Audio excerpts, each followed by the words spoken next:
il soulève une question, c'est-à-dire que c'est un constat.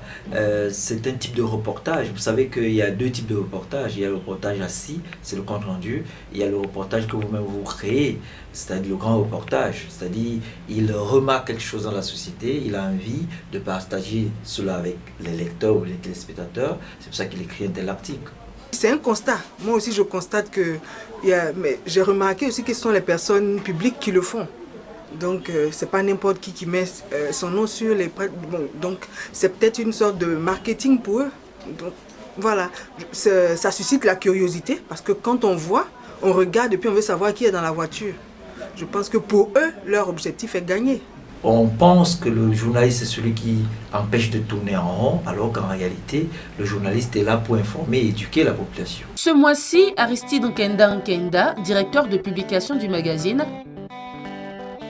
Onzata Ouattara, journaliste, auteur et responsable commercial, et enfin Stéphane Nadeau, conférencier, motivateur et coach de vie. Alors, cher trio, la presse et l'avion ont-ils en commun qu'un seul crash suffise pour qu'on oublie le bien qu'ils procurent?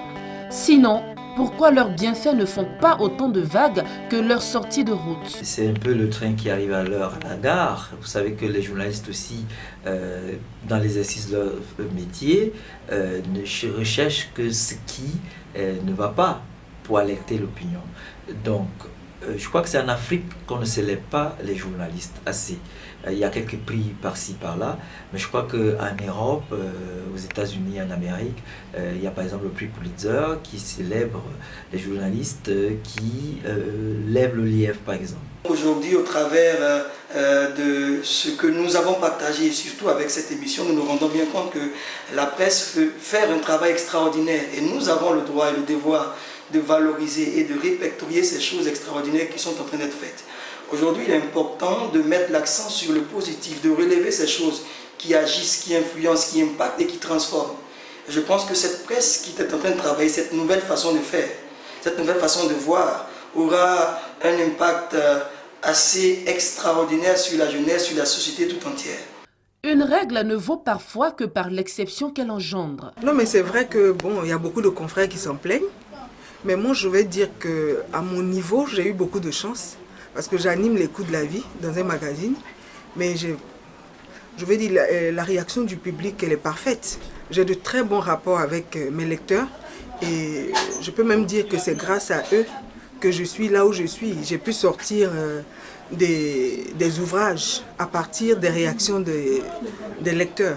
En tout cas, cette légitimité et cet amour mutuel pourraient s'expliquer par une réelle symbiose entre l'auteur de l'article, son article et le lecteur de cet article. Il doit y avoir une interactivité entre les journalistes et la population, même si nous sommes dans le domaine de l'information qui est non interactif.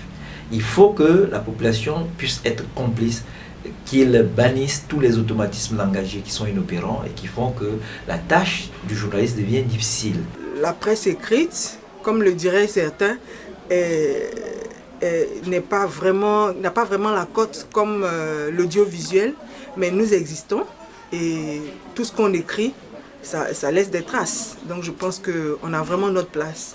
Alors si aujourd'hui la presse renforce ce qu'il y a de beau, ce qu'il y a de meilleur, nous allons assister à une société qui est belle, une société qui se déploie, une société qui performe avec excellence. Je crois qu'on a le droit de saluer ce genre de choses. Je vous embrasse très fort. Je vous dis simplement que celui qui vous parle, c'est quelqu'un qui a cru, qui sait qu'il n'y a pas de destin négatif. Vous aussi, sachez que vous êtes les meilleurs de ce monde et soyez toujours les meilleurs. Et j'ai dit bravo à l'équipe de Transcendance.